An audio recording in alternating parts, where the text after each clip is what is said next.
মানলেন। কিন্তু ঘটনাক্রমে এই কথা লুকিয়ে লুকিয়ে ঘরের ভেতরে আসিবেত মারার কথা সাইয়েদনা ওমর ফারুক মদিনা থেকে জানতে পারলেন। মদিনা থেকে তিনি ফরমান জারি করলেন, এই বিচার যেমনটি আমর ইবনুল আস আদায় করেছে এটা প্রকৃতপক্ষে আদায় হয় নাই। আসো সবাই মদিনায় আসো, আমর ইবনুল আস মদিনায় আসো, আব্দুর রহমানও আসো, সবাই আসো, জনসম্মুখে এই বিচার কার্যকর করতে হবে। সাইয়েদনা ওমর ফারুক মসজিদে নববীর পিলারের মধ্যে নিজের ছেলেকে বাঁধলেন, আবার জনসম্মুখে 80টা বেত তার গায়ের মধ্যে মারলেন। মাজমুয়ে ফাতাওয়া ইবনে তাইমিয়া রাহিমাহুল্লাহ উনি এটা নকল করেছেন। এটা সবচেয়ে বিশুদ্ধ মত, আর অনেক মত আছে মারা গেছে কবরের উপর, ওগুলো বাদই দিলাম। এমন খলিফা ছিলেন, এমন খলিফা। পশ্চিমারা তোমরা জাস্টিস আমাদেরকে শেখাও, ইনসাফ কারে বলে, সুশাসন আমাদেরকে তোমরা শেখাও।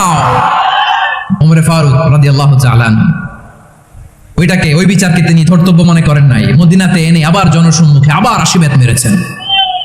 মিশরে ওমর ফারুক রাদিয়াল্লাহু তাআলা আমর ইবনুল আসকে গভর্নর করে পাঠালেন।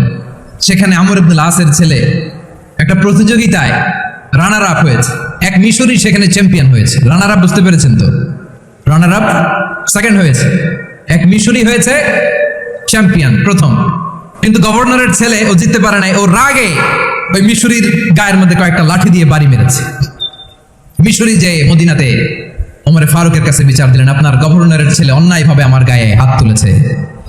সাইয়েদনা ওমর ফারুক আবার ফরমান জারি করলেন, আসো মদিনাতে আসো। মিশরীকে ডাকলেন, ওই মিশরের গভর্নর আমর ইবনুল আস রাদিয়াল্লাহু তাআলা আনহুকে ডাকলেন, তার ছেলেকেও ডাকলেন। সবাই বসে রইল। আমর ইবনুল আস রাদিয়াল্লাহু তাআলা আনহু মাথা নিচু করে বসে আছেন, লজ্জায় কাচুমাচু। হায় হায়, আজকে আমার ছেলের কারণে আমিরুল মুমিনিন খলিফাতুল মুসলিমিন ওমর ফারুকের কাছে আমি জনসম্মুখে লজ্জিত হচ্ছি। সাইয়েদনা ওমর ফারুক বললেন, এই নাও লাঠি, গভর্নরের ছেলে তোমার মাথার মধ্যে যতগুলো বাড়ি মেরেছে আজকে জনসম্মুখে তুমি অতগুলা বাড়ি মারো। মিশরি বলে, থাক, আপনি যে ডেকে আনছেন সবার সামনে এটা বলছেন, এতেই আমি খুশি। আল্লাহু আকবার। আপনার মহানুভবতা দেখে আমি খুশি, আর অপমানের দরকার নাই। ওমর ফারুক বলে, না, খবরদার, এই কথা মিশরি তুমি বলো না, মারো, যতগুলা বাড়ি মেরেছে মারো। বাধ্য হয়ে মিশরি আমর ইবনুল আসের সামনে ওনার কলিজার টুকরা সন্তানের মাথার মধ্যে বাড়ি মারতে আরম্ভ করলেন। ঠিক যতগুলা বাড়ি গভর্নরের ছেলে আমর ইবনুল আসের ছেলে মিশরির গায়ে মেরেছিল, মাথায় মেরেছিল, মিশরি গুনে গুনে ততটা মারলেন। এই দৃশ্য দেখে ওমর ফারুক রেগে মেগে আগুন, রাগের চোটে রাগ সামলাতে না পেরে আর নিজেকে সামলাতে না পেরে মিশরিরে বললেন, ছেলেরে মারা শেষ হয়ে গেলে এবার বাবার টাক মাথার মধ্যে কয়েকটা বাড়ি মার। রাগের চোটে, আউট অফ অ্যাঙ্গার, রাগের চোটে যে আমার পাঠানো গভর্নর আমর ইবনুল আস তার ছেলেকে কেন আদব তারবিয়া কেন শিক্ষা দিতে পারে না, ছেলেরে মারা হইলে এবার আমর ইবনুল আসের মাথার মধ্যে দুইটা মারো। এটা রাগে বলেছেন, এটা শাস্তি হিসেবে না। সুবহানাল্লাহ পড়ে। তোমরা আমাদেরকে সুশাসন শিখাও, আমাদেরকে সুশাসন শিখাও। বিশ্বনবী বলেন, আদালত এটা যেন তেন বিষয় না, এটা দিয়েই মানবিক সমাজ গড়তে হবে।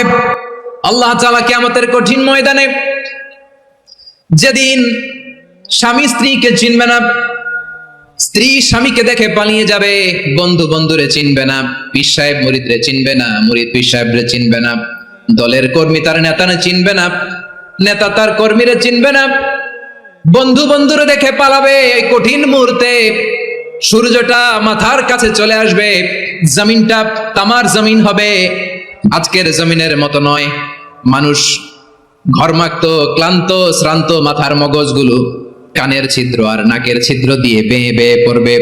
বিশ্বনবী ফরমান, কিয়ামতের ওই কঠিন ময়দানে 7 শ্রেণীর ব্যক্তিকে রব্বুল আলামিন তার আরশের নিচে ছায়া দিবেন। তার মধ্যে প্রথম শ্রেণীর ব্যক্তি হলো ইমামুন আদিল। ইমামুন আদিল, ন্যায়পরায়ণ শাসক, যে ইনসাফের সাথে বিচার করে, যে জাস্টিস সমাজে সার্ভ করে, যে সুশাসন নিশ্চিত করে, ওই ইমামুন আদিল। আদিল শব্দটা বুঝছেন না? ইন্নাল্লাহা ইয়া'মুরু বিল আদল, পাইছেন? আদিল। 7 শ্রেণীর ব্যক্তিকে আল্লাহ তাআলা সুশীতল আরশের নিচে ছায়া দিবেন, যেদিন তার দেয়া ছায়া ছাড়া কোনো ছায়া থাকবে না। এর প্রথম হচ্ছে ইমামুন আদিল, ন্যায়পরায়ণ শাসক। চিল্লায় বলেন সুবহানাল্লাহ। আবার বিশ্বনবী বললেন, ইন্নাল মুকসিতিনা ইনদাল্লাহি আলা মানাবিরা মিন নূর আন ইয়ামিনির রহমান। কিয়ামতের দিন যারা ন্যায় পরায়ণ হিসেবে